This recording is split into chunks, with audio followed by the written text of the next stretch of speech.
Étudiant.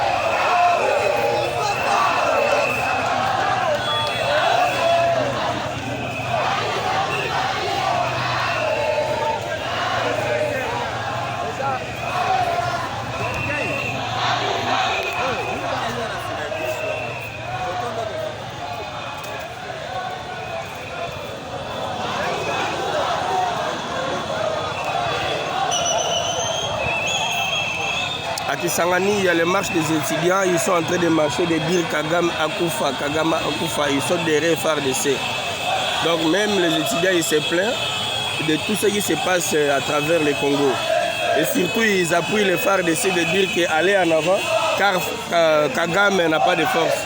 Voilà un peu son croix. Et les étudiants qui sont en train de partir par-ci par-là. Voilà.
Sana chama bel méchant. Pouvez nous expliquer pourquoi c'est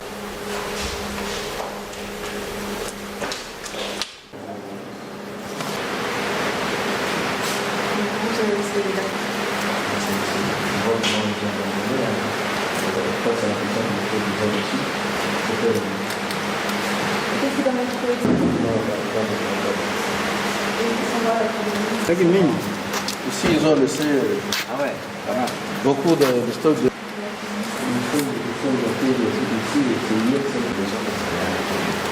Il y a d'autres défis là-bas.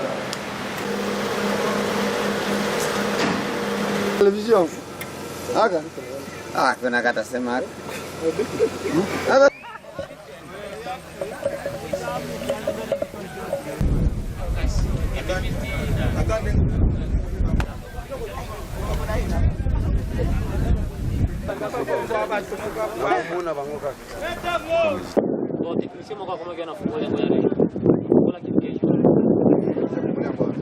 Na kuna mtu yuko pale?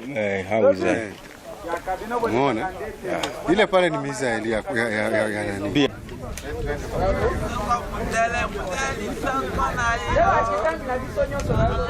Hiyo ndugu yake fla.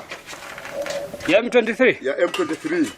Ilikuwa gala la mabomu. Kama una mwanga unaweza kuangalia. Lakini kuna hewa kali kidogo.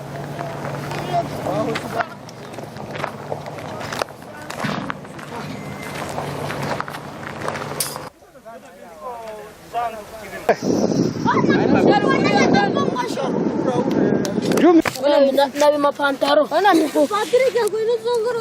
Na ma secret zi.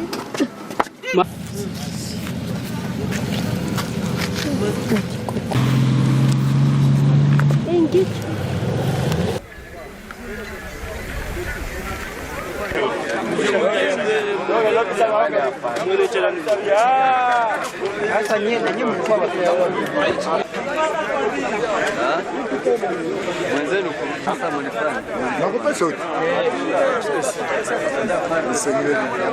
Ils ont pris la fuite vers le parc national de Virunga, et probablement vers le Rwanda et d'autres vers l'Ouganda. Nous sommes en train de faire le ratissage à l'intérieur des limites nationales pour voir s'ils ne se cachent pas encore dans les forêts. Mais ce que nous savons est qu'ils ont pris la direction des pays voisins. La population de Rutshuru, nous l'avions déjà annoncé que nous étions prêts, nous étions en train de compatir avec elle durant toute une année qu'ils ont enduré avec la rébellion du M23, avec toutes ces exactions. Et maintenant, elle est libérée. C'est un soulagement et c'est une victoire pour tous les Congolais. Ce qui va se passer, c'est que ça, ce n'est qu'une grande étape, bien sûr, bien que ce n'est pas encore la fin de la guerre, parce qu'il y a encore d'autres groupes armés qui détiennent encore les armes sur le territoire congolais et que nous allons pouvoir aussi désarmer par la force s'ils ne veulent pas obtempérer à notre appel de déposer pacifiquement. Et donc, après le M23, qui était le groupe le plus vulnérable, il était le groupe le plus dangereux plutôt, et qui avait instauré une administration parallèle, qui avait aussi plusieurs armes, plusieurs munitions avec un soutien extérieur. Vous venez de voir avec moi les stocks d'armement qu'on a récupérés, que ce soit à Rumangabo, que ce soit à Mbuzi, que ce soit ici à Chanzo et à Runyoni. C'est vraiment des munitions, des stocks impressionnants, à tel point que la guerre n'était pas destinée à se terminer aujourd'hui. Ça, c'est un miracle, c'est Dieu qui a vraiment aidé les forces armées régulières des FARDC pour pouvoir démanteler les réseaux du M23.